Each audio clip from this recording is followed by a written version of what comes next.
ሰላም ቤተሰቦች እንዴት ቆያችሁልኝ? ዛሬም በአዲስ ቪዲዮ ተመልሻለሁ። ይህን ቪዲዮ ትከታተሉኝ ዘንድ ዓላማውን እነግራችኋለሁ ማለት ነው። ይህን ቪዲዮ እስከመጨረሻው ከተከታተላችሁ ልታገኙት የምትችሉት ትምህርት ልንገራችሁ። አንደኛ ፊደሎችን እያወቃችሁ ማንበብ ለከበዳችሁ አሁን ይህንን ፊደሎችን እያንዳንዶችን እየነበብን በቀስታ እንደዚህ እየለየን እንዴት እንደምንለያቸውና እንዴት ገጣጥመን ደግሞ ማንበብ እንደምንችል በምሳሌ መሰረት በእነዚህም እያነበብን እንሰራለን ማለት ነው። ቢያንስ አይበዛም ከዚህ እስከዚህ ካነበብን ለዛሬ በቂ ነው። ይቺን ብቻ እናነባለን እናንተ በደንብ በትኩረት ተከታተሉኝ ማለት ነው። እንዲሁም ደግሞ ሌሎቹንም ትለማመዳላችሁ። ደጋግማችሁ ቪዲዮ ማየት ለእናንተ በጣም የጥናት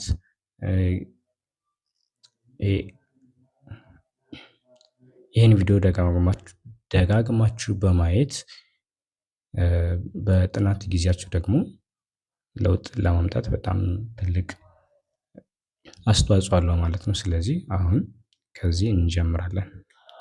አሁን ለምሳሌ እሺ ወደ ትምህርታችን ከመሄዳችን በፊት ኦንላይን መማር የምትፈልጉ ባላችሁበት ተማሪዎች ካላችሁ በዚህ ስልክ ቁጥር ብትደውሉልኝ ቀጥታ እኔን አግኝታችሁ ከእኔ ጋር ትምህርት የምትጀምሩበት መንገድ ማመቻቸት እንችላለን ማለት ነው።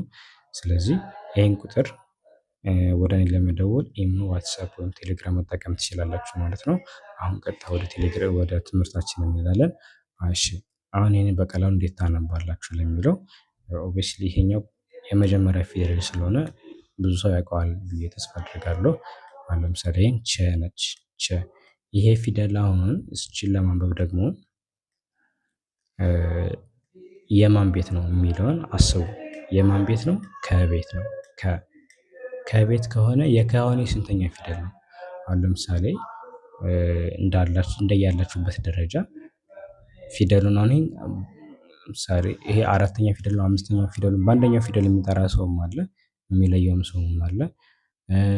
ፊደሉን ስንተኛ ፊደል እንደሆነ ለይቶት ድምጹን የማያውቅ ሰው አለ። ስለዚህ የምንለማመደው ለሁሉም ነው ማለት ነው። ስለዚህ አሁን ይቺ ፊደል የከቤት ከሆነች በኋላ ስንተኛ ፊደል እንደሆነች የማናውቅ ከሆነ የፊደል ገበታ እናያለን። ስልካችን ላይ አሁን ዘመኑ ቴክኖሎጂም ስለሆነ በፎቶ ወይም ስልክ ኪቦርዱ ላይ መጻፊያው ላይ ካን ስትነኳት ይቺን ፊደል ተመሳሳዩን ሄዳችሁ ታያቷላችሁ። ስለዚህ አሁን ለምሳሌ ይቺ እዚህ ጋር የተጻፈችው የከቤት ሆና ሰባተኛ ፊደል ነች። ስለዚህ ሰባተኛ ፊደሏን በድምጽ ለመጥራት የሚከብዳችሁ ደግሞ ዋና መሰረታዊ ነገር እንደምታደርጉ የእጅ ቁጥር ትጠቀማላችሁ። የአማርኛ ፊደል ስንት ፊደል ነው ያለው? ሰባት ፊደል አለው አይደለ? ሰባት ፊደል አለው። ሰባት ፊደል ካለው የመጀመሪያው ከ፣ ኩ፣ ኪ፣ ካ፣ ኬ፣ ክ፣ ኮ ሰባተኛ ስለሆነች ኮ ትላላችሁ ማለት ነው። ስለዚህ ቸ ኮ ከዛ ይቺ ፊደል የማን ቤት ነች? የለ ፊደል ቀለበት ካላት እዚህ ጋር አምስተኛ ፊደል ነች ማለት ነው።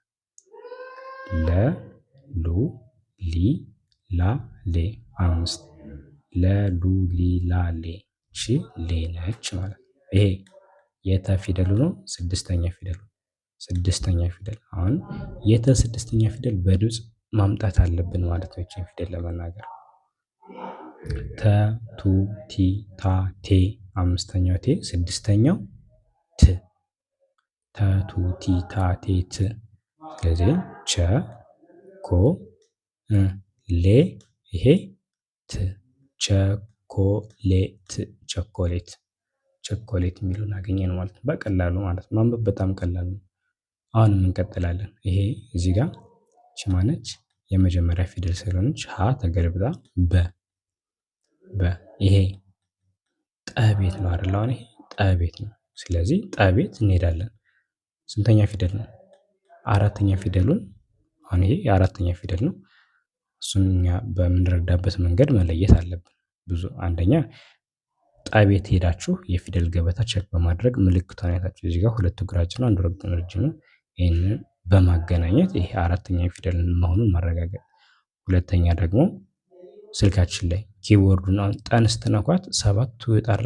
ስምንት ነው አንዳንዴ ይቺ ጧ የምትባሏም ዲቃላ ወይም ስምንተኛ ላይ ሆነ ጠን ስትነኩት ስምንት ፊደል ይመጣል። ስለዚህ ከዚህ ጋር የምትመሳሰለዋ አራተኛዋ። ስለዚህ እስከ አራት በድምጽ ደግሞ አንብብ። ጠጡ ጢጣ። ስለዚህ እቺ ጣ ነች። ይሄ በአል ነው። ይሄንን ጣ አለ። ይሄ ደግሞ መቤት ነው። የመ ስድስተኛ መ ሙ ሚ ማ ሜ ም ስድስተኛ መ በጣም ቸኮሌት በጣም ከዛ ይቺን እናንብባለን። ይቺ ማለት እዚህ ጋር ያነበብናት የተ ስድስተኛ ተ ተ ቱ ቲ ታ ቴ ት ት ነች። ከዛ ይሄ የመጀመሪያ ፊደል ስለሆነ ወ ነው።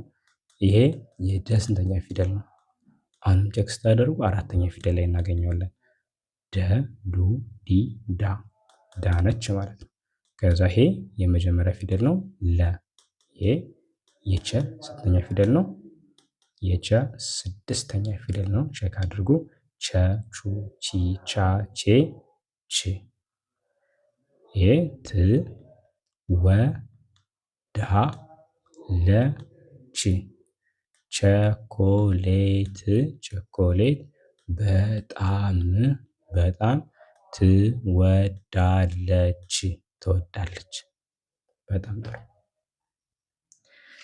የዛሬው እነዚህ ምሳሌ አይተን በቀጣይ ክፍል ደግሞ እንደዚህ ሌሎችንም አሳያችኋለሁ።